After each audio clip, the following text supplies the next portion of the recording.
Olá, gente. Olha eu aqui de novo. Eu estou aqui justamente para falar sobre o e-book. Por isso que eu retornei aqui com vocês, porque é um e-book maravilhoso, um e-book que vai realmente nos dar uma compreensão fantástica. Então, meus amores, o link está aqui abaixo na descrição desse vídeo.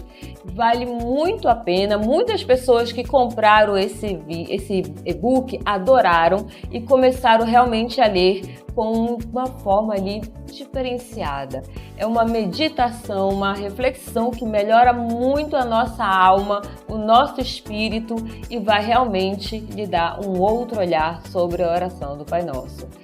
Tenho certeza que vocês vão gostar. Vale a pena. Dá uma olhadinha lá. Até a próxima. Augusto, tem muita coisa acontecendo, né? Lá no Brasil a gente tá tendo essa tragédia aí do Rio Grande do Sul. Sim. E eu queria começar com um assunto que não é fácil, ó. Eu já vou perguntar, porque as pessoas, eu acho que muita gente se perguntando onde está Deus quando acontece uma tragédia dessa. Claro, o pessoal no desespero, falando, pô, como Deus permite? Eu acho que é uma questão que várias vezes já abordaram você sobre isso, né? Já falaram sobre isso. Olha, não deve ser uma resposta fácil também. Não é. Em primeiro lugar, qualquer resposta que a gente vai dar, a gente tem que evitar tripudiar do sofrimento alheio. Sim. A gente tem que respeitar, chorar. A Bíblia diz isso, que a gente tem que chorar com os que choram. E há motivo para lágrimas. Quando a gente vê os quadros de destruição, de sofrimento, de perda, não só de material, mas de vidas também, tudo que aconteceu, o coração da gente tem que ter essa reação de contrição, de tristeza e de empatia. Por outro lado, a gente não pode deixar esse sentimento, que é um sentimento correto, nos levar a deixar de perceber a realidade por detrás desse tipo de tragédia. A Bíblia nos diz que quando o primeiro casal desobedeceu a Deus, permitiu que o mal entrasse no mundo, e com o mal, aquilo que lá está em Gênesis capítulo 3:15, que Deus amaldiçoou a terra por causa de Adão. Maldita é a terra por tua causa. E Deus tinha avisado, no dia que você me desobedecer, a morte vai entrar. Então, a partir daquele momento, esse é o entendimento bíblico que nós trazemos para o assunto. Antes disso não havia morte e não havia sofrimento? Nada. Depois, a terra foi amaldiçoada e ela foi castigada por conta de Adão, que era o representante de Deus na terra. E todas essas catástrofes que a gente percebe, não só essa tragédia, mas outras que a gente vê no mundo inteiro, são os estertores de um mundo agonizante debaixo do juízo de Deus por conta do que aconteceu. A gente chama isso de castigos temporais.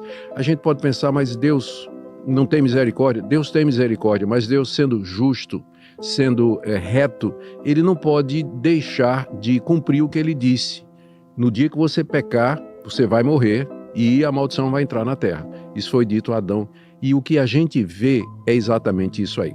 São as dores de parto de um mundo que está prestes a produzir uma nova realidade com a vinda de Jesus, que, depois de ter feito o que ele fez na cruz pelos nossos pecados, ele virá para transformar esse mundo num mundo novo. Então, onde não vai ter nada disso. Então, ao mesmo tempo que a gente vê e fica triste com tudo isso. Tem uma revolta, não tem como não ter revolta também. Mas essa revolta, ela não pode ser contra Deus, porque não existe ninguém.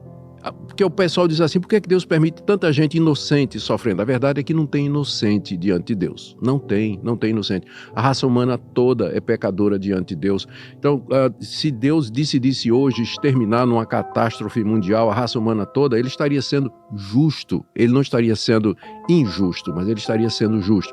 A misericórdia dele é que impede que seja pior, Rogério, que seja pior do que isso aí.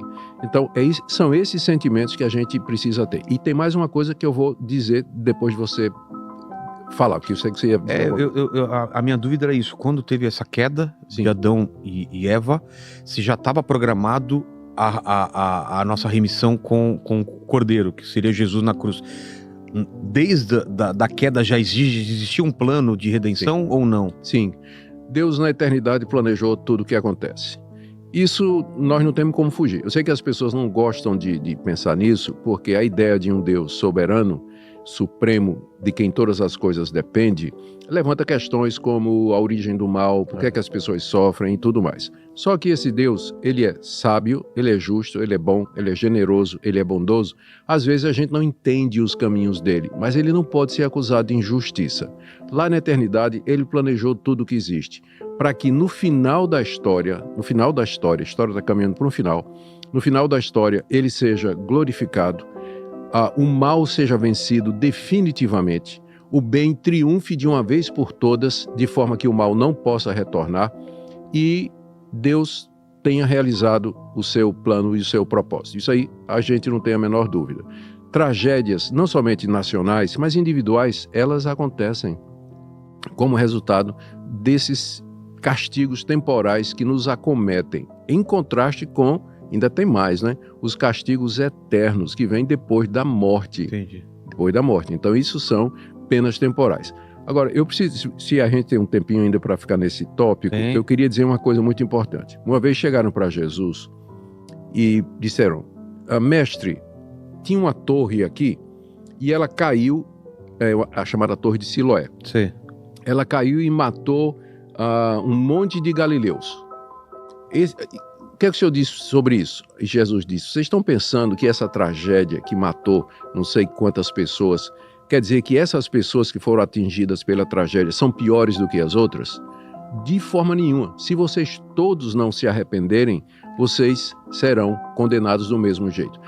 Eu tenho ouvido, infelizmente, eu quando estava dirigindo para cá, eu vim escutando um vídeo que me mandaram de um pastor dizendo que o que aconteceu no Rio Grande do Sul é porque o Rio Grande do Sul é o estado mais envolvido com feitiçaria, com terreno de umbanda, quimbanda, espiritismo. A proporção e é verdade, estatisticamente falando, a maior concentração do espiritismo, baixo espiritismo, é lá no Rio Grande do Sul. E o pastor dizendo que tudo isso que está acontecendo é juízo de Deus sobre o Rio Grande do Sul por conta disso.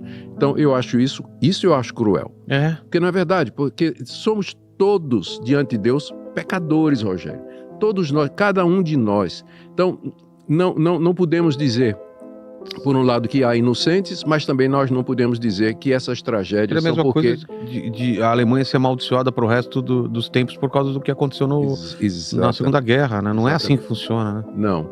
Então a gente tem que evitar esse tipo de coisa. Por um lado, a gente tem que se compadecer, por outro, saber que Deus, ele não está sendo injusto. Deus, lembrar que nós somos uma raça debaixo da condenação de Deus por conta dos nossos pecados e não condenar os rio-grandenses e o pessoal lá do sul como sendo piores do que os outros, porque aquela tragédia aconteceu. E